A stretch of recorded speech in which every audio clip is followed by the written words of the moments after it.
பேராவல் கொண்ட பாக்கியசாலிகளுக்கே விளங்கும்படியும் பல நாமாக்கள் மூலம் உரைத்துள்ளது மிகச் சிறந்ததாகும். எந்த முக்கிய விஷயமும் என் சகஸ்ரநாமத்திலிருந்து விடுபடவில்லை. எனவே நான் உங்களை மனப்பூர்வமாக ஆசீர்வதிக்கிறேன். எவர் இந்த நாமங்களை புரிந்து கொண்டு தினம் என்னை பக்தியுடன் பாராயணம் செய்து வருகின்றனரோ அல்லது இந்த 1000 திவ்ய நாமங்களால் என்னை அர்ச்சனை செய்கின்றனரோ அந்த நாமங்களில் கூறிய இரகசிய தத்துவங்களின் படி தமது வாழ்வை நடத்துகின்றனரோ அவர்கள் சகல சௌபாகியங்களுடனும் வாழ வரமளிக்கிறேன் என்று கூறியதாக புராணங்கள் கூறுகின்றன.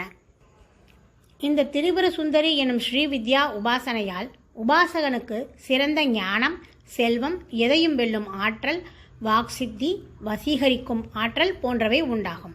தூப தீப நெய்வேத்தியங்களோடு நலம் பல அருளும் நவராத்திரி நாயகியை நாமணக்க மெய் சிலிர்க்க வணங்கி வாழ்வில்